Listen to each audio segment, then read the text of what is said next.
377장 전능하신 주 하나님.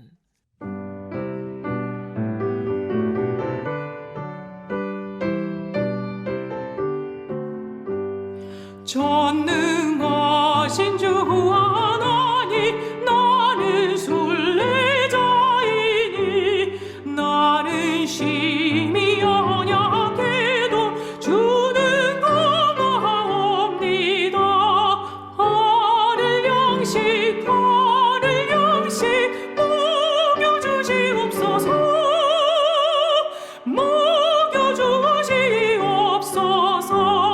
수정 같은 생명수는 마시도록 하시며 불과 구름 기둥으로 나를 인도하소서. 나의 주여 힘과 방비 되소서. 힘과 방비 되소서. 요단강을 건널 때에 겁이 없게 하시고 저기 배는 가나안 땅 편히 닿게 하소서. 영원토록 주께 찬양하리라. 주께 찬양하리라.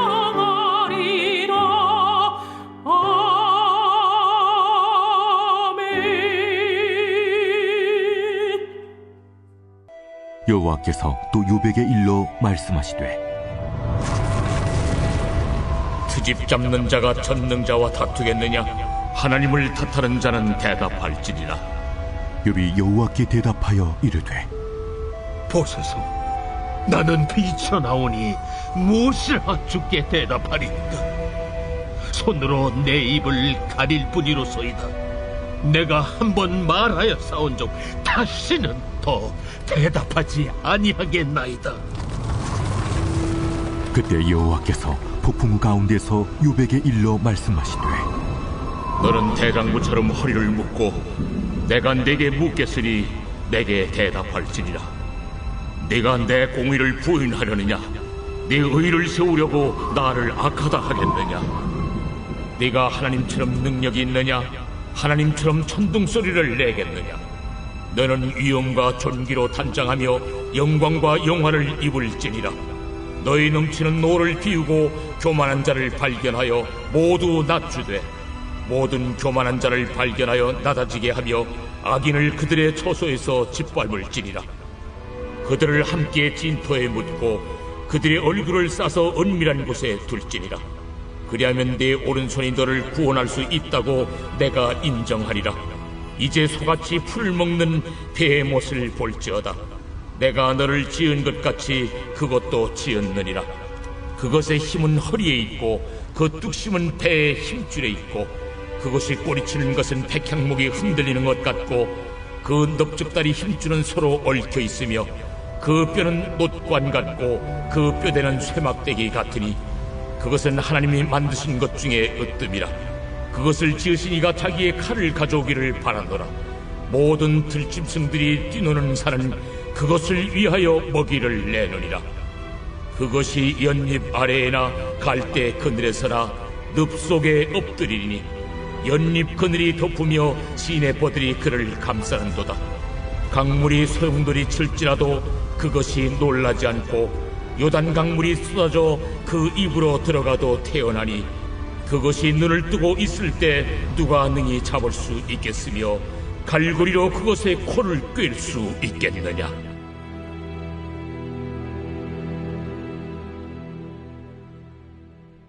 자, 엘리후는 37장에서 자연의 이치를 통해 말씀하시는 하나님을 경외하라고 주장했습니다. 근데 그 후에 등장하신 하나님께서는 마치 이 엘리후의 말에 근거를 제시하듯 자신이 창조하신 이 자연의 이치가 무엇인지 그것을 욥이 알고 있는지 다양한 질문을 하셨습니다. 그런데 이 질문에 대해서 욥은 대답할 것이 없다라고 말하고 있습니다. 4절 말씀입니다. 보소서 나는 비천하오니 무엇이라 주께 대답하리이까 손으로 내 입을 가릴 뿐이로소이다. 우리는 욥기를 살펴오면서 욥과 이 세 친구들의 아주 지루하리만큼 긴 논쟁을 살펴왔습니다. 이 긴 논쟁 가운데 욥에 관하여 발견할 수 있었던 것은 욥에게도 상당한 지혜와 논리가 있으며 의지 또한 대단한 사람이라는 것을 알게 되었지요. 욥에게는 무죄한 자신에 대한 확신과 공의의 하나님이라면 자신이 징벌을 받을 수 없다는 확고한 논리와 주장이 있었습니다. 긴 논쟁 끝 속에서도 이 핵심적인 주장은 변하지 않았지요. 그런데 하나님께서 직접 그에게 말씀하시는 그 순간 그는 아무것도 답을 할 수 없는 상황이 된 것입니다. 그런 욥에게 하나님께서 다시 폭풍 가운데 욥에게 말씀하십니다. 자, 이제 허리를 동이고 대장부답게 일어서서 내가 묻는 말에 답해 보아라. 아직도 너는 내 판결을 비난하려느냐? 내가 자신이 옳다고 하려고 내게 잘못을 덮어 씌우려느냐? 내 팔이 하나님의 팔만큼 힘이 있느냐? 내가 하나님처럼 천둥소리 같은 우렁찬 소리를 낼 수 있느냐? 하나님께서는 다시 욥에게 몇 가지 질문을 쏟아내십니다. 그런데 이것은 38장, 39장에 이야기했던 첫 번째 질문들과는 완전히 다른 성격의 질문입니다. 첫 번째 질문들은 창조를 통한 하나님의 이 세상을 통치하시는 통치와 그 이치에 대한 질문들입니다. 38장 2절 말씀입니다. 무지한 말로 생각을 어둡게 하는 자가 누구냐? 여기서 생각이라고 번역된 말은 개역 한글 성경에는 이치라고 기록이 되어 있습니다. 이것은 특별히 하나님께서 전개하시는 구속의 섭리와 또한 하나님께서 가지고 계신 계획을 말하는 용어입니다. 그런데 욥은 하나님의 이러한 섭리와 계획 속에 자신이 받는 고난이 포함이 되어 있다는 그것이 쉽게 용납할 수 없었던 것이죠. 하나님의 주권과 공의를 의심하기까지 했던 것입니다. 이것이 38장 2절에서 말하고 있는 무지한 말이죠. 38장과 39장은 하나님을 경외하고 있음에도 불구하고 하나님의 헤아릴 수 없는 능력과 주권적인 섭리를 자신의 짧은 생각과 경험, 지식에 맞추려는 욥의 생각과 관점을 넓혀주시는 하나님의 다양한 질문들이 포함이 되어져 있는 것입니다. 이런 첫 번째 질문들은 과연 하나님께서는 어떤 분이신가 드러내는 질문들이라면 40장에 두 번째 이어지는 질문들은 그 하나님이 가지고 계신 속성, 그 속성 중에서도 정의에 관한 것입니다. 8절 말씀입니다. 내가 내 공의를 부인하려느냐?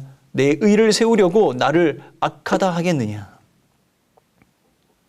이러한 40장의 질문들의 결론은 하나님께서는 욥이 우주를 다스리는 하나님의 지혜로운 방식을 이해하지 못했을 뿐 아니라 하나님을 시험하려고 했고 자신이 옳다고 여기며 하나님을 오히려 정죄하였다라고 말하고 있는 것입니다. 그리고 그 욥에게 교훈하고 계시는 것이죠. 그런데 이 하나님께서 말씀하신 그 교훈의 방식이 아주 색다르고 아주 특별합니다. 하나님께서는 자신을 변호하여서 직접 스스로가 내리신 그 판단과 행동이 무엇인지 설명하는 대신에 욥에게 네 스스로 이 모든 땅의 재판관이 되어서 한번 심판해 보아라 라고 도전을 하고 계십니다. 10절 말씀입니다. 너는 위엄과 존귀로 단장하며 영광과 영화를 입을 지니라. 위엄과 존귀는 하나님의 주권을 나타내는 절대적인 속성입니다. 또한 영광은 하나님의 빛나고 아름다운 위엄을 나타내며 영화는 하나님께만 있는 명예와 존귀를 가리키는 것입니다. 이것을 입으라라고 말씀하십니다. 그런데 이 개역 한글 성경에는요, 스스로 입을 지니라라고 이것을 번역하고 있습니다. 의미가 더 잘 표현된 것 같습니다.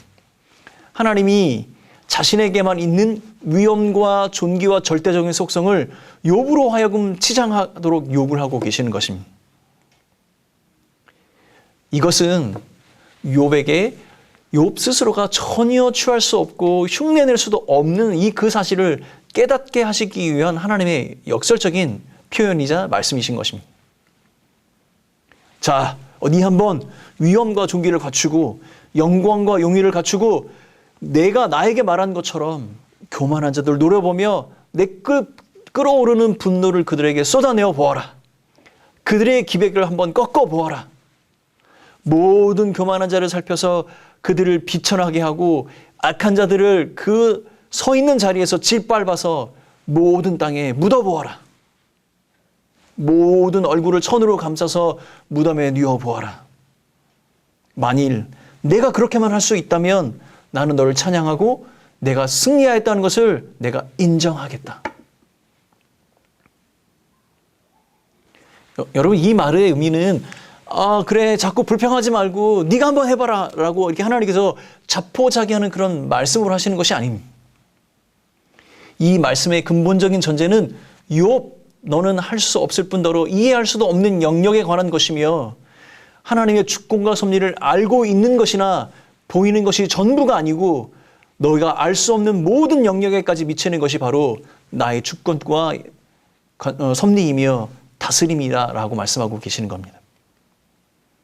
결국 이 세상의 모든 영역, 사람이 보거나 보지 못하는 그 모든 영역을 다스리시고 정의와 공의를 세우시는 분은 오직 하나님 한 분이심을 드러내고자 하는 역설적인 표현이 되는 것입니다.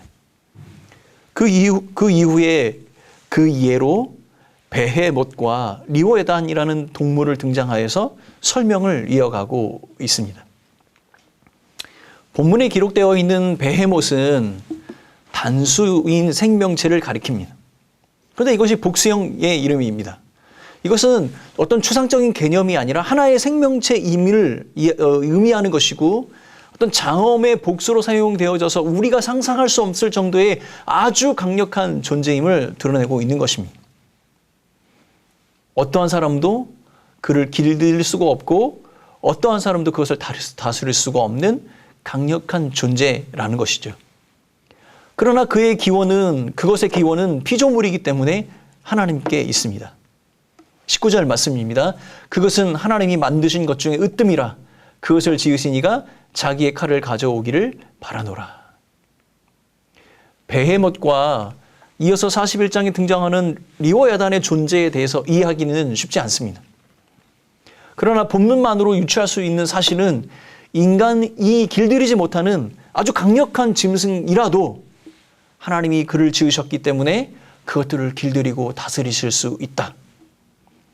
이것이 우리가 사람이 알 수도 할 수도 설명할 수도 말할 수도 없는 그 영역밖의 것이며 그것들에 대해 주권과 섭리, 정의의 다스림도 하나님께 있다라고 우리에게 가르쳐주고 있는 것이죠. 15절 말씀입니다.